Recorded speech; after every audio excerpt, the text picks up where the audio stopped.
ನಮಸ್ಕಾರ ವೀಕ್ಷಕರೇ, ಸುಮನ್ ಟಿವಿ ಹೆಸರನ್ನ ಬಳಸಿಕೊಂಡು ಯಾರಾದರೂ ನಿಮ್ಮನ್ನ ಸಂಪರ್ಕಿಸಿ ಹಣ ಕೇಳ್ತಿದ್ರೆ ದಯವಿಟ್ಟು ಎಚ್ಚರಿಕೆ ವಹಿಸಿ. ಸುಮನ್ ಟಿವಿಯಿಂದ ಯಾರು ಕೂಡ ಯಾವುದೇ ರೀತಿಯ ಹಣವನ್ನ ಕೇಳೋದಿಲ್ಲ.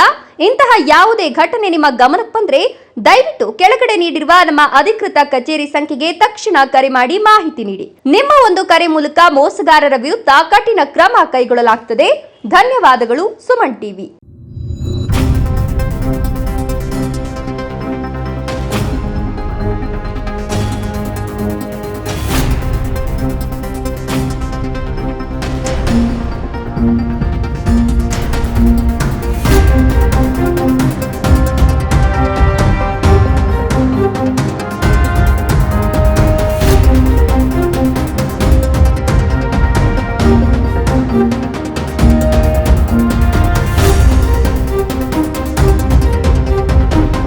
ನೀರು ಯೋಗ್ಯವಾಗಿದೆ.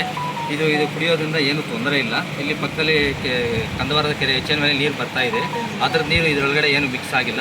pH ಲೆವೆಲ್ ಕರೆಕ್ಟ್ ಆಗಿದೆ. ಇದು 6 ಮೇಲೆ ಇರಬೇಕು, 8.5 ಒಳಗಡೆ ಇರಬೇಕು pH.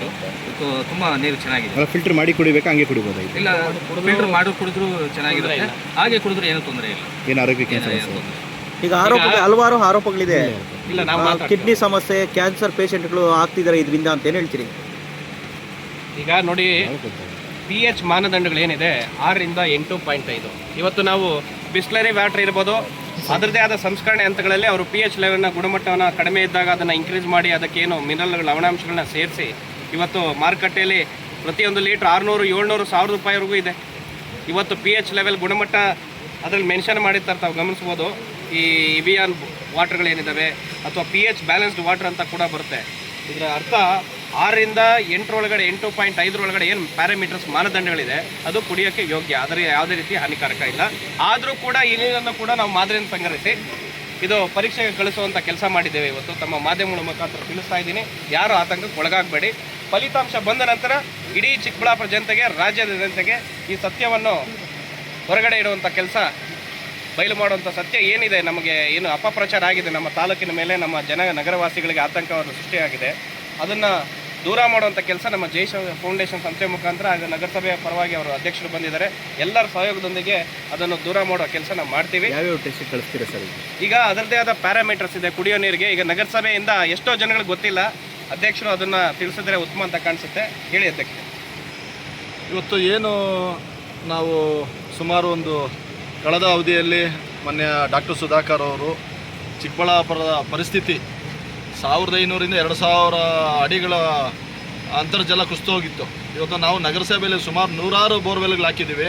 ಅದೆಲ್ಲ ಫೈಲೂರ್ ಆಗ್ತಾಯಿತ್ತು. ಇವತ್ತು ಕೆರೆಗೆ ನೀರು ತಂದ ಮೇಲೆ ಅಂತರ್ಜಲ ವೃದ್ಧಿಯಾಗಿ ಇವತ್ತು 100 ಅಡಿಗೆ ನಮ್ಮಲ್ಲಿ ನಗರಸಭೆಯಲ್ಲಿ ಸುಮಾರು 180ಕ್ಕೂ ಹೆಚ್ಚು ಬೋರ್ವೆಲ್ಗಳು ಇವಾಗ ಕಾರ್ಯನಿರ್ವಹಿಸ್ತಾ ಇದೆ. ಇವತ್ತು ಕೆರೆಗೆ ಹೊಂದ್ಕೊಂಡಿದೆ. ಕೆರೆ ಅಂದರೆ ಕಟ್ಟೆ ಕೆಳಗಡೆ ಇರ್ತಕ್ಕಂಥ ಬೋರ್ವೆಲ್ಸು ಇವತ್ತು 5 ಬೋರ್ವೆಲ್ಸು ರನ್ನಿಂಗಲ್ಲಿದೆ, ನೇರವಾಗಿ ಪಂಪ್ ಆಗ್ತಾಯಿದೆ. ಇವತ್ತು ನೀರು ನಾವು ಕೂಡ ಏನು ಜೈ ಫೌಂಡೇಶನ್ ವತಿಯಿಂದ ಇವತ್ತೇನು ಟೆಸ್ಟಿಂಗು ಅವರು ಸ್ವತಃ ಆಸಕ್ತಿ ವಹಿಸಿ ಚಿಕ್ಕಬಳ್ಳಾಪುರ ಜನತೆಗೆ ಸರಿಯಾದ ಮಾಹಿತಿ ಕೊಡಬೇಕು ಅಂತೇಳ್ಬಿಟ್ಟು ಅವರು ಇವತ್ತು ಟೆಸ್ಟಿಂಗ್ ಅವ್ರನ್ನ ಕರೆಸಿದ್ದಾರೆ. ಮತ್ತು ಇವತ್ತು ನೀರು ಕೂಡ ನಾನು ಪ್ರತಿನಿತ್ಯ ನಾವು ಇದೇ ನೀರೇ ಸೇವನೆ ಮಾಡೋದು. ಇವತ್ತು ನಗರದಲ್ಲಿ ನಮ್ಮ ಕ್ಷೇತ್ರದಲ್ಲಿ ಮಾನ್ಯ ಸಂಸದರು ಈ ನೀರು ಜೊತೆಗೆ ಇನ್ನೂ ಶುದ್ಧವಾಗಿ ಜನ ಕುಡೀಲಿ ಅಂತ ಹೇಳ್ಬಿಟ್ಟು ಅವರು ಫೌಂಡೇಶನ್ ವತಿಯಿಂದನೂ ಸುಮಾರು 100ಕ್ಕೂ ಹೆಚ್ಚು ಫಿಲ್ಟರ್ ಪ್ಲ್ಯಾಂಟ್ಗಳನ್ನು ಅಳವಡಿಸಿದ್ದಾರೆ. ಜನ ಉಪಯೋಗಿಸ್ತಾ ಇದ್ದಾರೆ. ಅದು ಉಚಿತವಾಗಿ ನೀರು ಕೊಡ್ತಾ ಇರೋದು, ಪ್ರತಿಯೊಬ್ಬರು ಅದರಲ್ಲೂ ಕುಡಿಬೋದು. ಇದು ನೇರವಾಗೂ ಇವಾಗ ಕಳೆದ 1 ತಿಂಗಳಿಂದ ಊರಲ್ಲಿ ನೀರಿನ ಬಗ್ಗೆ ಪ್ರಚಾರ ನಡೀತಾ ಇದೆ. ಅದು ಏನೇ ಪ್ರಚಾರ ಇರಲಿ, ಜನಕ್ಕೆ ಸರಿಯಾದ ಮಾಹಿತಿ ತಲುಪಬೇಕು. ಅದು ನಮ್ಮ ಎಲ್ಲ ಕರ್ತವ್ಯ ಆಗಿರ್ತೈತೆ. ಅದಕ್ಕೋಸ್ಕರ ಇವತ್ತು ಜಯಕುಮಾರ್ ಅವರು ಅವ್ರ ಫೌಂಡೇಶನ್ ವತಿಯಿಂದ ಟೆಸ್ಟ್ ಮಾಡಿಸ್ತಾ ಇದ್ದಾರೆ. ನಾವು ಕೂಡ ಬಂದು ನೀರು ಕೂಡ ಇಲ್ಲೇ ಸೇವನೆ ಮಾಡಿದ್ದೀವಿ, ನೀವು ನೋಡಿದ್ದೀರಾ. ಮತ್ತು ಅವರು ಟೆಸ್ಟಿಂಗ್ ಕೂಡ ಮಾಡಿದ್ದಾರೆ. ಅದು ಫಲಿತಾಂಶ ರಿಪೋರ್ಟ್ ಸಮೇತ ತಲುಪಿಸೋಂಥ ಕೆಲಸ ಆಗುತ್ತೆ. ಮತ್ತು ನಗರಸಭೆಯಿಂದ ನಿರಂತರವಾಗಿ ಟೆಸ್ಟಿಂಗ್ ನಡೀತಾ ಇದೆ. ಇದುವರೆಗೂ ಯಾವುದೇ ರೀತಿ ಆತಂಕ ಆಗಿಲ್ಲ. ಅಂದರೆ ಈಗ ಕ್ಯಾನ್ಸರ್ ಚಿಕ್ಕಬಳ್ಳಾಪುರ ಒಂದರಲ್ಲೇ ಇಲ್ಲ, ಹಲವಾರು ನಗರಗಳಲ್ಲಿದೆ. ಅಲ್ಲಿ ನೀರೇ ಹೋಗ್ತಾ ಇಲ್ಲ, ಅಲ್ಲಿ ಕ್ಯಾನ್ಸರ್ ಉತ್ಪಾದನೆ ಆಗ್ತಾ ಇದೆ. ಅಂದರೆ ಯಾವ ರೀತಿಯಲ್ಲಿ ಆಗ್ತಾಯಿದೆ ಅಂತೇಳಿ ನಾವು ಜನಕ್ಕೆ ಮಾಹಿತಿ ಕೊಡಬೇಕು. ಮತ್ತು ಬೇರೆ ಬೇರೆ ರೀತಿ ಪ್ಲಾಸ್ಟಿಕ್ಕಿಂದನೂ ಕ್ಯಾನ್ಸರ್ ಜಾಸ್ತಿ ಇದಾಗ್ತಾಯಿದೆ. ಪ್ಲಾಸ್ಟಿಕ್ ಬಳಕೆ ಸಂಪೂರ್ಣ ನಿಷೇಧ ಮಾಡಬೇಕು. ಅಂತೇಳ್ಬಿಟ್ಟು ನಾವು ಎಲ್ಲ ಪ್ರತಿಯೊಂದು ನಗರಸಭೆಗಳ ವ್ಯಾಪ್ತಿಯಲ್ಲಿ ಏನು ಬೋರ್ವೆಲ್ ಸರಬರಾಜು ಆಗ್ತಿದೆ, BWC ಬಗ್ಗೆ ಕರ್ನಾಟಕ ಸರ್ಕಾರ ಏನು ಆದೇಶ ನೀಡಿದೆ ಅದರ ಪ್ರಕಾರ ಮಾನದಂಡಗಳನ್ನ BWSSB ಇಲಾಖೆ ಆಗಿರ್ಬೋದು, ಪೊಲ್ಯೂಷನ್ ಕಂಟ್ರೋಲ್ ಬೋರ್ಡ್ ಆಗಿರ್ಬೋದು, ನಗರಸಭೆ ಇದು ಈ ಚಿಕ್ಕಬಳ್ಳಾಪುರ ನಗರಸಭೆ ಒಂದಲ್ಲ, ತಾವು ಪಕ್ಕದಲ್ಲಿರೋ ದೊಡ್ಡಬಳ್ಳಾಪುರ ನಗರಸಭೆ ಹೋಗಿ ಕೇಳಿದ್ರು ಕೂಡ ನೀರು ಸರಬರಾಜು ಆಗುವಾಗ ಪ್ರತಿಯೊಬ್ಬ ಏನು ಅಧಿಕಾರಿಗಳಿದ್ದಾರೆ ಇದೇ ರೀತಿ ಮಾದರಿಗಳನ್ನ ಸ್ಯಾಂಪಲ್ಗಳನ್ನ ಸಂಗ್ರಹಣೆ ಮಾಡಿ ಪ್ರತಿಯೊಂದು ರಿಪೋರ್ಟ್ ನಗರಸಭೆಯಲ್ಲಿದೆ. ನಾವು ಪ್ರಶ್ನೆ ಮಾಡಬೇಕಷ್ಟೇ. ಪ್ರಶ್ನೆ ಮಾಡಿದಾಗ ಅದನ್ನು ತಿಳಿಸುವಂಥ ಕೆಲಸ ಆಗ್ತಾರೆ. ಅವರು ಕೂಡ ಏನು ಪ್ಯಾರಾಮೀಟರ್ಸ್ ಇದೆ, 15 ಪ್ಯಾರಾಮೀಟರ್ಸ್ ಇದೆ ಇದರಲ್ಲಿ. ಎಷ್ಟು ಜನಕ್ಕೆ ಗೊತ್ತು ಇದರಲ್ಲಿ 15 ಪ್ಯಾರಾಮೀಟರ್ಸ್ ಇರ್ತೈತೆ ಅಂತ ಹೇಳಿ? ನೀರಿನ ಸ್ಮೆಲ್ ಆಗಿರ್ಬೋದು, ನೀರಿನ ಒಂದು ಆಲ್ಕಲೈನ್ ಮಟ್ಟ ಇರ್ಬೋದು, pH ಲೆವೆಲ್ ಇರ್ಬೋದು, ಫ್ಲೋರೈಡ್ ಮಟ್ಟ ಇರ್ಬೋದು, ನೈಟ್ರೇಟ್ ಮಟ್ಟ ಇರ್ಬೋದು, ನೈಟ್ರೇಟ್ಸು ಮತ್ತೆ ಫ್ಲೋರೈಡ್ ಜಾಸ್ತಿ ಇದೆ ಅಂತ ಆರೋಪ ಇರುವಂಥದ್ದು. ಆ ಟೆಸ್ಟ್ಗಳನ್ನ ನೀವು ಖಂಡಿತವಾಗ್ಲೂ 15 ಪ್ಯಾರಾಮೀಟರಲ್ಲಿ ಇವೆಲ್ಲ ಒಳಗೊಂಡಂತೆ ಇರುತ್ತದೆ. ಫಲಿತಾಂಶ ಬಂದ ನಂತರ ಇಡೀ ಜಿಲ್ಲೆಗೆ ಒಂದು ಮಾಹಿತಿಯನ್ನು ಕೊಡೋ ಕೆಲಸ ನಾವು ವಿತ್ ಫಲಿತಾಂಶನ ಏನು ಬಂದಿದೆ ಅದರ ವರದಿ ಇಟ್ಕೊಂಡು ನಾನು ಮಾಧ್ಯಮಗಳ ಮುಂದೆ ಮಾತಾಡ್ತೀನಿ. ಯಾಕಂದರೆ ಈಗ ಏನೇ ಮಾತಾಡಿದ್ರು ಕೂಡ ಅದು ತಪ್ಪಾಗುತ್ತೆ. ನಾವು ವೈಜ್ಞಾನಿಕವಾಗಿ ವಿಚಾರ ತಿಳ್ಕೊಂಡಿಂಥವ್ರವರು, ನಾವು ಬೇರೆಯವ್ರ ರೀತಿ ಪ್ರಬುದ್ಧರಾಗಲಿ ಇನ್ನೊಂದಲ್ಲ, ನಾವು ವೈಜ್ಞಾನಿಕವಾಗಿ ಮಾತಾಡ್ತೀವಿ ಏನೇ ರುಚಿ. ಯಾಕಂದರೆ ಮೂಢನಂಬಿಕೆಗಳಿಂದ ಆಚೆ ಬರಬೇಕು. ನಮ್ಮ ಜನ ಇವತ್ತು ಯಾರೋ ಒಬ್ಬರು ಬಂದು ನೀರು ಕಲುಷಿತ ಆಗಿದೆ ಅಂದರೆ ನಾವು ಎಲ್ಲರೂ ಪರೀಕ್ಷೆ ಮಾಡೋಂಥ ಒಂದು ಕೆಲಸ ಆಗಬೇಕು. ಅಥವಾ ನಗರಸಭೆ ಅಧಿಕಾರಿಗಳನ್ನ ಸಂಪರ್ಕಿಸಿ ಇದ್ರದ್ದು ಏನು ಲ್ಯಾಬ್ ರಿಪೋರ್ಟ್ ಇದೆ ಅಂತ ನಗರಸಭೆಯಲ್ಲಿದೆ. ನಿಮ್ಗೆ ಗೊತ್ತಿಲ್ಲ, ಫ್ಲೋರೈಡ್ ಅಂಶ ಇಲ್ಲ, ನಗರಸಭೆ ಏನು ರಿಪೋರ್ಟ್ಗಳಿದೆ, ಕಳೆದ ರಿಪೋರ್ಟ್ಗಳು ನಾನು ಕೂಡ ಗಮನಿಸಿದೆ. ನಾನು ರಿಕ್ವೆಸ್ಟ್ ಮಾಡಿದೆ ಜೈ ಫೌಂಡೇಶನ್ ಪರವಾಗಿ, ಅವ್ರ ಮಾಹಿತಿಯನ್ನು ತಿಳಿಸಿದ್ರು. ಆಲ್ರೆಡಿ ಅದರಲ್ಲಿ ಫ್ಲೋರೈಡ್ ಮಟ್ಟ ಇಲ್ಲ. ನೀವು ನಂಬ್ತೀರಾ? ಬಾಗೇಪಲ್ಲಿ ನಮ್ಮ ಹತ್ರದಲ್ಲೇ ಇದೆ. ಬಾಗೇಪಲ್ಲಿಯಲ್ಲಿ ಫ್ಲೋರೈಡ್ ಅಂಶ ಅದು ಮೊದಲಿನಿಂದನೂ ಇದೆ, ಅಲ್ಲಿ ಹೆಚ್ಚಾಗಿ ಕಂಡುಬರ್ತದೆ. ಅದು ಪ್ರಾಕೃತಿಕವಾಗಿ ರಚನೆ ಆಗಿರೋದು ಬ್ರದರ್. ನಾವು ಯಾವುದೋ ಇದನ್ನು ಸ್ವಯಂ ಪ್ರೇರಿತವಾಗಿ ಯಾರು ರಚನೆ ಮಾಡೋಕ್ಕಾಗಲ್ಲ. ಫ್ಲೋರೈಡ್ ಅಂಶ ತೊಗೊಂಡೋಗಿ ಹಾಕೋಕ್ಕಾಗಲ್ಲ. ಭೂಮಿ ಇದು ಅಂತರ್ಜಲ, ನೀರು ದೇವ್ರ ಸಮಾನ.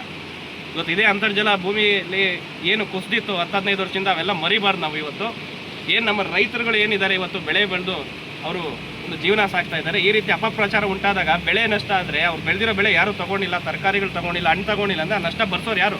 ಅಲ್ಲಿ 3ನೇ ಹಂತ ಶುದ್ಧೀಕರಣ ಪರನ ಏನು ಇವಾಗೇನು ಹೇಳ್ತೀರಿ? ಈ ಎಲ್ಲ ಒಂದು ಆ ವಿಚಾರನ ನಾನು ಮುಂದಿನ ಹಂತದಲ್ಲಿ ಮಾತಾಡ್ತೀನಿ. ಈಗ ನಾವೇನು ಶುದ್ಧೀಕರಣ ಈ ಘಟಕದ ಬಳಿ ನೀರು ಸರಬರಾಜು ಘಟಕದ ಬಳಿ ಏನು ನಿಂತಿದ್ದೀವಿ, ಇದರ ಮಾಹಿತಿ ಒದಗಿಸಿದ್ದು ಮೊನ್ನೆ ಮಾಧ್ಯಮದಲ್ಲಿ ಬಿತ್ತರಾಗಿತ್ತು.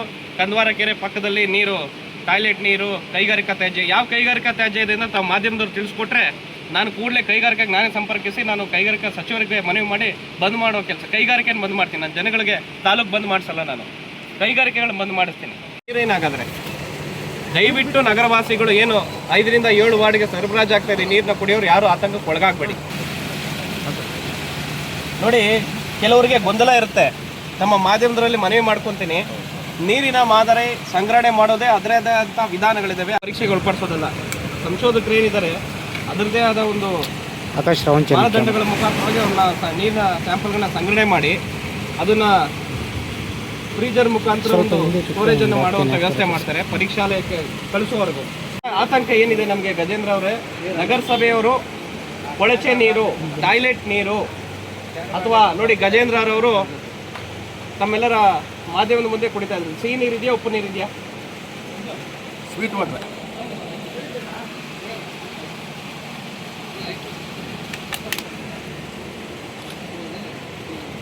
ನೋಡಿ, ನೀರು ಪವಿತ್ರವಾದದ್ದು, ಮನಸ್ಸು ಶುದ್ಧವಾಗಿರಬೇಕು. ಅದೇ ರೀತಿ ನೀರು ನೋಡಿ, ಸಿಹಿ ನೀರು ಇವತ್ತೇನು ನಾವು ಕುಡಿದಿದ್ದೀವಿ, ಇದು ಸಿಹಿ ನೀರು. ಕೆರೆಗೆ ಹೊಂದಿಕೊಂಡಿರೋಂಥ ಬೋರ್ವೆಲ್ ಇದೆ. ಕೆರೆಗೆ ಏನು ಹೊಂದಿಕೊಂಡಿರೋ ಬೋರ್ವೆಲ್ಗಳಲ್ಲಿ ಯಾರು ಕೂಡ ಕೆರೆ ನೀರನ್ನ ಡೈರೆಕ್ಟಾಗಿ ನಗರಸಭೆಯವರು ಪೈಪ್ ಮೂಲಕ ನಗರ ವಾಸಿಗಳಿಗೆ ಯಾರು ಸರಬರಾಜು ಮಾಡ್ತಾ ಇಲ್ಲ. ಈ ರೀತಿ ತಪ್ಪು ಮಾಹಿತಿಗಳನ್ನ ದಯವಿಟ್ಟು ನಾನು ಕೈ ಮುಗಿದು ಬೇಡ್ಕೊತೀನಿ ಜನಗಳಲ್ಲಿ. ಈಗ ನಾವು ಈಗಾಗಲೇ ಏನು 2 ಕೆರೆಗಳೇನಿದೆ, ಸುಂದಳ್ಳಿ ಕೆರೆ ಹಾಗೂ ಗಂಟಿಗಾನಹಳ್ಳಿ ಕೆರೆನ ಭೇಟಿ ಕೊಟ್ಟು ಅಲ್ಲಿನ ಒಂದು ನೀರಿನ ಮಾದರಿಗಳನ್ನ ಸಂಗ್ರಹಿಸಿ ಈಗ ನಾವು ಈಗಾಗಲೇ ತಿಳಿಸಿದ ರೀತಿಯಲ್ಲಿ ನಗರಸಭೆ ಕಾರ್ಯಾಲಯ ಚಿಕ್ಕಬಳ್ಳಾಪುರ ಕಂದವಾರ ಪಂಪ್ ಹೌಸ್ ಬಳಿ ಇದೆ. ನಂದಿ ರಸ್ತೆ ನೀರು ಒಳ ಸಂಗ್ರಹಣಾ ಘಟಕ. ಕೆರೆಗೆ ಹೊಂದಿಕೊಂಡಂತೆ ಏನು 7 ಬೋರ್ಗಳಿದ್ವು, ಅದರಲ್ಲಿ 2 ಬೋರ್ಗಳು ಈಗ ಅಂಗಡಿ ಸ್ಥಗಿತಗೊಂಡು ಕೇವಲ ಒಂದು 5 ಬೋರ್ಗಳು ಈಗ ಕಾರ್ಯನಿರ್ವಹಿಸ್ತಾ ಇದ್ದಾವೆ. ಆ 5 ಬೋರ್ಗಳಿಂದ ನೀರೇನು ಸರಬರಾಜು ಆಗ್ತಾಯಿದೆ. ಈ ಒಂದು ಘಟಕಕ್ಕೆ ಬಂದು ಲೇಕ್ ಟು ಇಲ್ಲಿ ಬ್ರಾಕೆಟಲ್ಲಿ ಗಂಟಿಗಾನಹಳ್ಳಿ ಅಂತ ಈಗ ಏನು ಮಾಧ್ಯಮದವರು ಬೆಳಗ್ಗೆಯಿಂದ ನನ್ನ ಜೊತೆ ಈ ಒಂದು ದಿನ ತಮ್ಮೆಲ್ಲ ಶ್ರಮವನ್ನು ನನ್ನ ಜೊತೆ ಗೂಡಿ ವ್ಯವಹರಿಸಿದ್ದೀರಾ, ಅದಕ್ಕೆ ಧನ್ಯವಾದಗಳು ಹೇಳಕ್ಕೆ ಇಷ್ಟಪಡ್ತೀನಿ. ಯಾಕಂದರೆ ಇವತ್ತು ಬೆಳಗ್ಗೆಯಿಂದನೇ ಕೂಡ ನಾವು ಈ ಒಂದು ಕಾರ್ಯಪ್ರವೃತ್ತರಾಗಿ ಜನಗಳಿಗೆ ಉಪಯುಕ್ತ ಮಾಹಿತಿ ಒದಗಿಸಬೇಕು. ಏನು ನಮ್ಮ ಚಿಕ್ಕಬಳ್ಳಾಪುರ ತಾಲೂಕಿನಲ್ಲಿ ನೀರಿನ ಕುರಿತು ಅಪಪ್ರಚಾರ ಎದ್ದಿದೆ, ಹಾಗೂ ಬಹಳಷ್ಟು ಜನಗಳಿಗೆ ಏನು ಮಾಹಿತಿ ಕೊರತೆ ಇದೆ, ಈ ಒಂದು ಕೊರತೆನ ನೀಗಿಸಬೇಕು ಅನ್ನೋ ಉದ್ದೇಶದಿಂದ ಜೈ ಫೌಂಡೇಶನ್ ಸಂಸ್ಥೆ ಕಡೆಯಿಂದ ನಾವು ಇವತ್ತು ಎಲ್ಲ ಕೆರೆಯ ಮಾದರಿಗಳು ಏನು ಈಗ ನಮ್ಮ ನಗರಸಭೆ ವ್ಯಾಪ್ತಿಗೆ ಹೊಂದಿಕೊಂಡಂತೆ ಏನು ಕೆರೆಗಳಿದಾವೆ, ಒಂದು 3 ಕೆರೆಗಳು, ಮುಷ್ಟೂರು ಕೆರೆ ಆಗಿರ್ಬೋದು, ಫಸ್ಟ್ ಮೊದಲನೇದಾಗಿ ನಾವು ಕಂದವಾರ ಕೆರೆ, ಗೋಪಾಲಕೃಷ್ಣ ಅಮಾನಿ ಕೆರೆ ಹಾಗೂ ಮುಷ್ಟೂರು ಕೆರೆ, ಈ ಒಂದು ನೀರಿನ ಮಾದರಿಗಳನ್ನ ಸಂಗ್ರಹಿಸೋದು, ಹಾಗೆ ಕೆರೆಗಳ ಚಿತ್ರಣ ಜನರ ಮುಂದೆ ತರಬೇಕು, ಆ ಒಂದು ಕೆಲಸ ಮಾಡಿದ್ದೇವೆ. ಅದರ ನಂತರ ಈಗ HN ವ್ಯಾಲಿ ನೀರು ಏನು ಇಲ್ಲಿ ಪೂರ್ಣಸಾಗರ ಕೆರೆ ಹತ್ರ ಈಗ ಇದೀವಿ, ಇಲ್ಲಿಗೂ ಕೂಡ HN ವ್ಯಾಲಿ ನೀರೇ ಇಲ್ಲಿ ಬಂದು ತಾವು ಕಾಣ್ತಾ ಇರೋದೆಲ್ಲ HN ವ್ಯಾಲಿ ಏನು ದ್ವಿತೀಯ ಅಂತ ಸಂಸ್ಕರಣೆ ಆಗಿರುವಂತ ನೀರಿದೆ. ಇದರ ನೀರಿನ ಗುಣಮಟ್ಟವನ್ನು ಪರೀಕ್ಷೆ ಮಾಡಿದ್ವಿ. ಹಾಗೆ ನೀರಿನ ಏನು ಕೆರೆ ತುಂಬಿದೆ ಇದರ ಒಂದು ವಾತಾವರಣ ಗಮನಿಸಿದೆ, ಎಲ್ಲೂ ಕೂಡ ಜುಳು ಬೆಳೆದಿಲ್ಲ. ಯಾಕಂದ್ರೆ ಇಲ್ಲಿ ಯಾವುದೇ ರೀತಿಯಾದ ಮಲಿನಗೊಳ್ಳುವಂತ ಅಂಶಗಳು ಯಾವುದು ಕಾಣಿಸ್ತಾ ಇಲ್ಲ. ಯಾರು ಕೂಡ ಒಂದು ಡ್ರೈನ್ ವಾಟರ್ ಇದಾಗಿರ್ಬೋದು, ಸೀವೇಜ್ ಆಗಿರ್ಬೋದು, ಘನತ್ಯಾಜ್ಯ ಪದಾರ್ಥಗಳು ಯಾರು ಕೂಡ ಹಾಕುವಂಥದ್ದು ಇಲ್ಲಿ ಕಾಣಿಸ್ತಾ ಇಲ್ಲ. ಏನು ಇದು ಹೈವೇಗೆ ಒಂದು ರಾಷ್ಟ್ರೀಯ ಹೆದ್ದಾರಿಗೆ ಹೊಂದಿಕೊಂಡಂತೆ ಇರೋದ್ರಿಂದ ಈ ಲಾರಿಗಳವರು ಕೆಲವರು ಬಂದು ಆ ತ್ಯಾಜ್ಯನ ಎಸಿಬಹುದು. ಅದು ಕೂಡ ಮುಂದಿನ ದಿನಗಳಲ್ಲಿ ಈಗ ಸಂಬಂಧಪಟ್ಟ ಇಲಾಖೆಗೆ ನಾನು ಮನವಿ ಪತ್ರ ಸಲ್ಲಿಸಿ ಇದನ್ನು ತಡೆಯುವಂತ ಕೆಲಸ ಆಗಬೇಕು. ತಾವು ಈಗಾಗಲೇ ನೋಡಿದ್ರೆ ಇದು AD 1889 ಇಸ್ವಿ ಅಂತ ಬರ್ತಿದ್ದಾರೆ. ಮಹಾನ್ ಭಾವರು ಆಗಿನ ಕಾಲಕ್ಕೆ ಒಂದು ಏನು ಇದು ಓವರ್ಫ್ಲೋ ಆಗಿ ಕೋಡಿ ಹೋಗೋ ಸಂದರ್ಭದಲ್ಲಿ ತೊಂದರೆ ಆಗಬಾರ್ದು ಅಂತ ಹಾಗೆ ಈ ಒಂದು ಚಿಕ್ಕದಾಗಿ ಒಂದು ಏನು ಕಲ್ಲಿನ ಒಂದು ಇದನ್ನ ಪದರವನ್ನು ನಿರ್ಮಿಸಿದ್ದಾರೆ. ಈಗ ನಮ್ಮ ಉದ್ದೇಶ ಏನಂತ ಹೇಳಿದ್ರೆ, ಇಂಡಿಯನ್ ಇನ್ಸ್ಟಿಟ್ಯೂಟ್ ಆಫ್ ಸೈನ್ಸ್ ಏನು ಅನುಮೋದಿಸಿರೋ ಒಂದು ಲ್ಯಾಬ್ ಕಡೆಯಿಂದ ಇವತ್ತು ಏನು ಎಲ್ಲ ಕೆರೆಗಳ ಸ್ಯಾಂಪಲ್ಗಳನ್ನ ಸಂಗ್ರಹಿಸಿ ಮಾದರಿಗಳನ್ನ ಅದು ಲ್ಯಾಬ್ ಟೆಸ್ಟ್ಗೆ ಒಳಪಡಿಸಿ ಕೇವಲ ಒಂದು ವಾರದ ಒಳಗಡೆ ನನಗೆ ಫಲಿತಾಂಶ ನೀಡ್ತೀನಿ ಅಂತ ಹೇಳಿದ್ದಾರೆ. ಫಲಿತಾಂಶ ಬಂದ ಕೂಡಲೇ ತಮ್ಮೆಲ್ಲ ಮಾಧ್ಯಮದವರ ಮುಂದೆ ಫಲಿತಾಂಶವನ್ನ ತೆರೆದಿಡುವಂತ ಕೆಲಸ ನಮ್ಮ ಜೈ ಫೌಂಡೇಶನ್ ಸಂಸ್ಥೆ ಕಡೆಯಿಂದ ಮಾಡ್ತೀನಿ ಅಂತ ಈ ಮೂಲಕ ತಿಳಿಯಕ್ಕೆ ಇಷ್ಟಪಡ್ತೀನಿ. ಯಾವುದೇ ಜನಗಳು ಆತಂಕಕ್ಕೆ ಒಳಗಾಗಬಾರ್ದು. ಮತ್ತೊಮ್ಮೆ ಮನವಿ ಮಾಡ್ಕೊಂತ ಇದೆ ಎಲ್ಲರಿಗೂ ಕೂಡ ಆತಂಕಕ್ಕೆ ಒಳಗಾಗಬೇಡಿ. ಈಗ ನೋಡಿ, ಅದಕ್ಕೆ ಆ ಆತಂಕ ದೂರ ಮಾಡಬೇಕು ಅಂತಾನೆ ಕೂಡ ನಗರಸಭಾ ಅಧ್ಯಕ್ಷರು ಕೂಡ ನಾವು ಮನವಿ ಮಾಡೋದಕ್ಕೆ ಅವರು ಪೂರಕವಾಗಿ ಸ್ಪಂದಿಸಿ ಅವರು ಕೂಡ ಗಜೇಂದ್ರ ಅವರು ಬಂದಿದ್ದಾರೆ. ಸ್ವತಃ ಅವರೇ ಕೂಡ ನೀರನ್ನು ಕೊಡಿದ್ರು. ಅದ್ರ ಜೊತೆಗೆ ನಾನು ಕೂಡ ಆ ನೀರನ್ನು ಸೇರಿಸಿದ್ದೇನೆ, ಬೋರ್ವೆಲ್ ನೀರು. ಅದು ತಾವು ಮಾಧ್ಯಮದವರೇ ತೋರಿಸಿದ್ದೀರಾ. ಈ ಜನಗಳು ಕೂಡ ಅದನ್ನ ನೋಡಿ ತಿಳ್ಕೊಬೇಕು. ಯಾಕಂದ್ರೆ ಆ ನೀರು ಸಿಹಿ ನೀರಾಗಿದೆ. ನಾವೇನು ಸೇರಿಸಿದೀವಿ ನೀರು, ಬೋರ್ವೆಲ್ ನೀರು, ಏನು ಕಂದವಾರ ಪಂಪ್ ಹೌಸ್ ಬಳಿ ಅಂತ ನೀರು. ಈಗ ಅಲ್ಲಿ ಯಾವುದೇ ರೀತಿಯ ಒಂದು ರಾಸಾಯನಿಕಗಳಾಗ್ಲಿ, ಕೆರೆಗೆ ಏನು ಕೈಗಾರಿಕಾ ತ್ಯಾಜ್ಯ ಅಂದ್ರೆ ನೀರಿನ ಬಣ್ಣ ಬದಲಾಗೋಗುತ್ತೆ. ಅಲ್ಲಿ ನೀರಿನ ಬಣ್ಣ ಏನು ಬದಲಾಗಿತ್ತೆ ಮಾಧ್ಯಮದವರು ತಾವು ನೋಡಿದ್ರಲ್ಲ, ಏನಾದ್ರು ಕಾಣಿಸ್ತಾ? ಸೊ ಹಾಗಾಗಿ ಆ ಒಂದು ನೀರಿನ ಬಣ್ಣ ಕೂಡ ಬದಲಾಗಿಲ್ಲ. ನೀವು ಆ 2 ಬಾಟ್ಲ್ಗಳು, ಬಿಸ್ಲರಿ ಬಾಟಲು ಮತ್ತು ಆ ಬೋರ್ವೆಲ್ ಬಾಟಲ್ ಇಟ್ಟಾಗ ಯಾವುದು ಬಿಸ್ಲರಿ ಯಾವುದು ಬೋರ್ವೆಲ್ ವಾಟರ್ ಅಂತ ಕಂಡುಹಿಡಿಯಕ್ಕೆ ಕೂಡ ಸಾಮಾನ್ಯರಿಗೆ ಆಗಲ್ಲ. ಆ ಥರ ಒಂದು ಶುದ್ಧತೆ ಅಲ್ಲಿ ಬಂದಿದೆ ಮೇಲ್ನೋಟಕ್ಕೆ. pH ಲೆವೆಲ್ ಕೂಡ ಏನು ಪರಿಮಾಣಗಳು ಮಾನದಂಡಗಳಿರಬೇಕು ಅದು ಒಂದು ಲೆವೆಲಲ್ಲೇ ಕೂಡ ಇದೆ, ಉತ್ತಮವಾದ ಮಟ್ಟದಲ್ಲಿ. ಆದರೂ ಕೂಡ ಆ ಒಂದು ಬೋರ್ವೆಲ್ ನೀರನ್ನು ಕೂಡ ನಾವು ಪರೀಕ್ಷೆಗೆ ಒಳಪಡಿಸಿದ್ವಿ. ಯಾಕಂದ್ರೆ ಇದು ನಿಜವಾಗ್ಲೂ ಯೋಗ್ಯವಾಗಿದೆಯಾ, ಇನ್ನೇನಾದರೂ ಅಂಶಗಳು ಅದ್ರಲ್ಲಿ ಸೇರಿದೆಯಾ, ಒಂದು ವೇಳೆ ಸೇರಿದ್ರೆ ಅದಕ್ಕೆ ಪರಿಹಾರವನ್ನು ಕೂಡ ತಜ್ಞರು ಮತ್ತೆ ವಿಜ್ಞಾನಿಗಳು ಯಾರಿದ್ದಾರೆ ಅವ್ರ ಮೂಲಕ ನಾವು ಇದಕ್ಕೆ ಪರಿಹಾರವನ್ನು ತೆಗೆದುಕೊಂಡು ಮುಂದಿನ ಕಾರ್ಯಾಚರಣೆಯನ್ನು ನಮ್ಮ ಜೈ ಫೌಂಡೇಶನ್ ಸಂಸ್ಥೆಯೊಂದಿಗೆ ಮಾಡೋದಕ್ಕೆ ಇಷ್ಟಪಡ್ತೀವಿ. ಅದು ಕೂಡ ಮುಂದಿನ ದಿನಗಳಲ್ಲಿ ಫಲಿತಾಂಶ ಬಂದ ನಂತರ ಪ್ರತಿ ಕೆರೆ ಏನಿವತ್ತು ಇದು ಇಲ್ಲಿಗೆ ನಿಲ್ಲೋದಿಲ್ಲ. ಯಾಕಂದ್ರೆ ನಾವು ಒಂದು ಸಂಕಲ್ಪವನ್ನು ಆಲ್ರೆಡಿ ನಾವು ಶುರು ಮಾಡಿದ್ದೇವೆ. ಮೊದಲಿಗೆ ಏನು ನಾನು ತೋರಿಸಿದೆ, ಚಿಕ್ಕಟೇನಹಳ್ಳಿ ಕೆರೆ ಏನಿದೆ, ಸುದ್ದಳ್ಳಿ ಕೆರೆ ಮತ್ತು ಮುದ್ದೇನಹಳ್ಳಿಗೆ ಹೊಂದ್ಕೊಂಡಂತೆ ಇರೋ ಗಂಟಿಗಾನಹಳ್ಳಿ ಕೆರೆ, ಅದು ನಾವು ಜಲಸಂಕಲ್ಪ ಯೋಜನೆಯನ್ನು ನಾವು ಸತ್ಯಸಾಯಿ ಆಶ್ರಮ, ಜೈ ಫೌಂಡೇಶನ್ ಹಾಗೂ ಹಲವು ಸ್ವಯಂ ಸೇವಕ ಸಂಘ ಸಂಸ್ಥೆಗಳ ಜೊತೆಗೂಡಿ ನಾವು ಮಾಡ್ತಾ ಇದ್ದೀವಿ. ನಮ್ಮ ಮೂಲ ಉದ್ದೇಶ ಏನಂದ್ರೆ ನಮ್ಮ ಸುತ್ತಮುತ್ತಲಿನ ಕೆರೆಗಳನ್ನ ಸಂರಕ್ಷಣೆ ಮಾಡೋದು.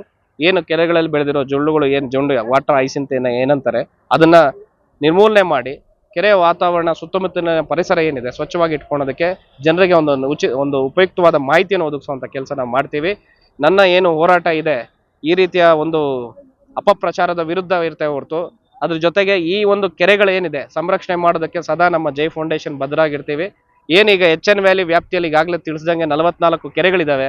44 ಕೆರೆಗಳ ಒಂದು ನೀರಿನ ಮಾದರಿಯನ್ನು ಸಂಗ್ರಹಿಸಿ ಆ ಒಂದು ನೀರಿನ ಮಾದರಿಯನ್ನು ಪರೀಕ್ಷೆಗೆ ಒಳಪಡಿಸಿ ಆ ಫಲಿತಾಂಶವನ್ನು ಕೂಡ ಜನತೆ ಮುಂದೆ ಇಡ್ತೇನೆ.